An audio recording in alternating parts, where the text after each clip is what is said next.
Hey, what's up, guys? This is another snatch session for you all. Today is kind of a light day. I've been more or less trying to deload for this week. So the snatches and my clean and jerk, just all my lifts are going to be pretty much about 60% of my 1RMs.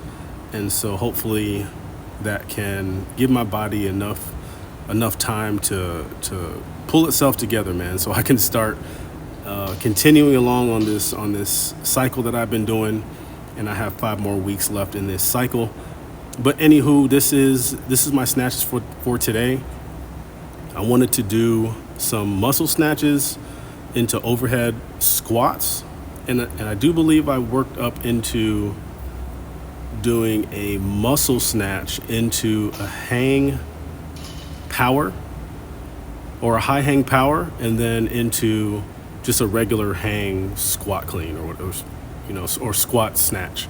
So, and then plus one. So another overhead squat afterwards. So you'll see that here as I start to kind of build up. I think this is 95 or 75. I can't really see. I'm talking off of my phone right now. So I think that's 75. And I do believe I work up to 95, 135, and then 165.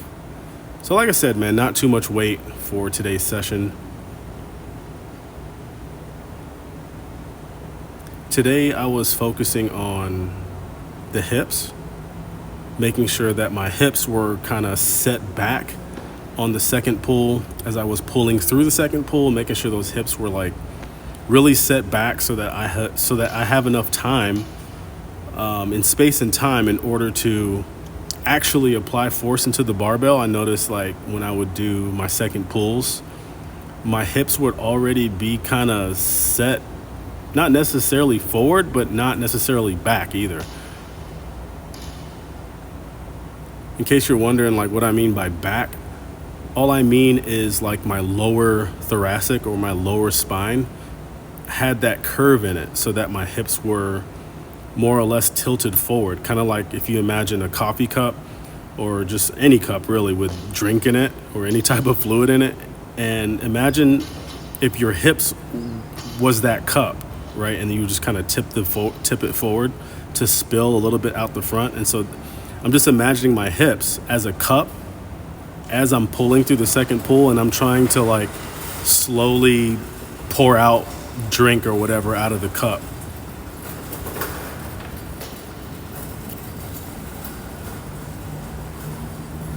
So yeah, that was my focus for today, man. Nothing crazy. Like I said, I didn't get into anything heavy today at all. Like you see, I'm still doing my muscle snatches, and then I'm going into my power, into a hang full squat, and then plus one. Pretty cool, man. I definitely, this was a couple days ago, so I definitely think that this style of Olympic weightlifting where I just kind of work up to like a 50 or 60% and just do a complex. And that complex that I choose to do is based off of what I feel is important in terms of like what I feel that I need to work on the most. And for me, it's that flexibility at the bottom end. And so that's why I decided to do that plus one, the plus one being the overhead squat at the end of the complex.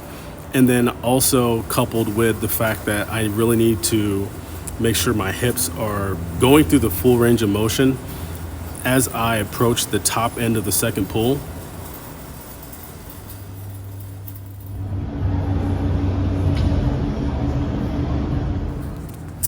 Another thing I'm focusing on too is my start position, man. Like I'm really kind of just hanging out in that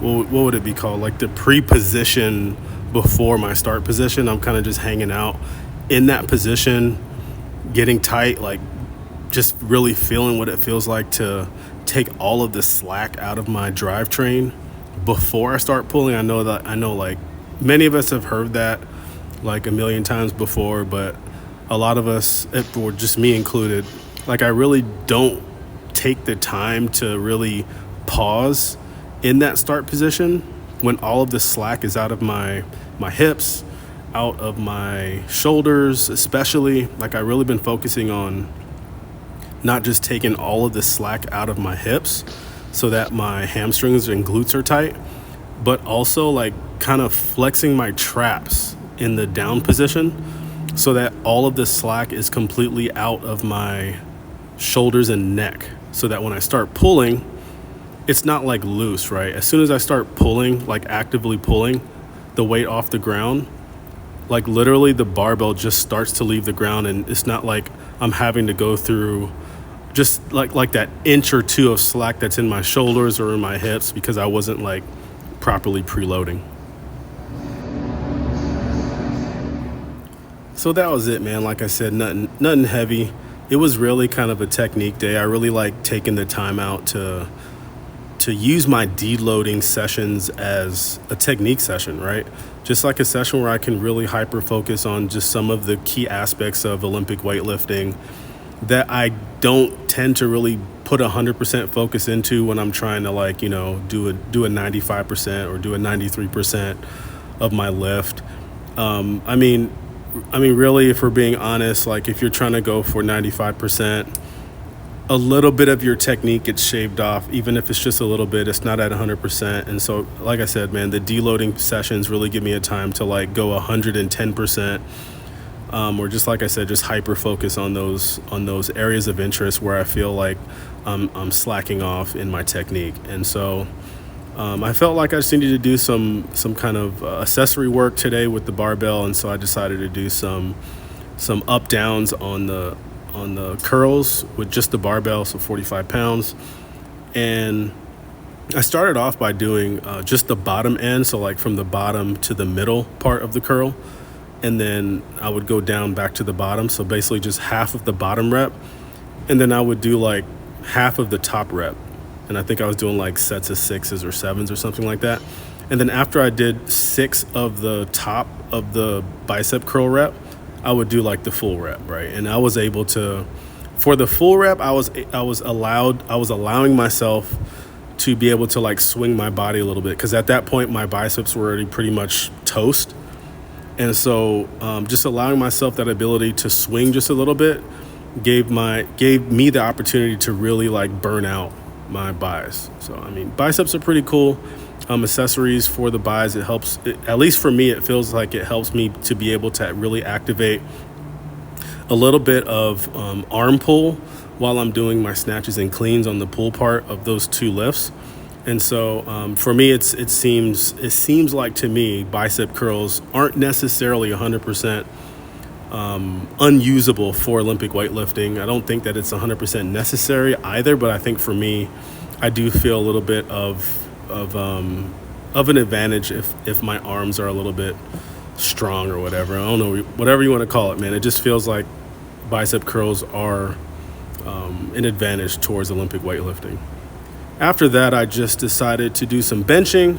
I don't know, man. Benching is kind of like a thing where I'm like, is it really benefit my Olympic weightlifting? Not really, man. If I'm being 100% like honest with you guys, man, bench pressing is really just a novelty thing. I don't think that it has any real impact on Olympic weightlifting, other than it's just another moment in time for you to utilize in the gym to build testosterone. You know what I'm saying? Because it's like, yeah, it builds testosterone, like bench pressing. Squatting builds testosterone. Deadlifting, sprinting. I do sprinting like once every 2 weeks. I should probably do a little bit more. But anyways, man, I did some benching. It makes me feel good. So, I mean, whatever. You could say whatever. But, yeah, I built up to like 165, I think. And I was doing just a pyramid, man. I think I went from 10 down to 1 or something. I can't remember. But in any case, man, benching makes me feel good. So there's that.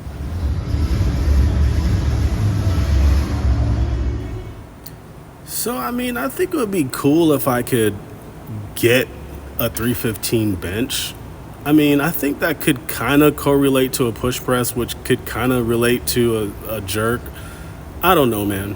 Let me know in the comments, man, what y'all think about bench pressing as an accessory to Olympic weightlifting. I honestly can't see the direct relationship between the two, but like I don't know, like if you're doing a strict press and you're the type of lifter that likes to kind of lean back slightly to get chest into the push into the strict press movement a little bit more instead of like keeping the complete upright vertical torso, and you kind of lean back a little bit to get your strict presses, I can see like that being a thing. Or like if you're the type of person where you don't necessarily get your head all the way through your arms to catch a jerk, and you kind of leave it almost kind of in that back position and then force your head through after you catch, I can see a little bit of chest being used there as well. I guess sometimes too, I guess, you can chalk it up to just aesthetics, man. Like I think bench pressing is a good bodybuilding movement.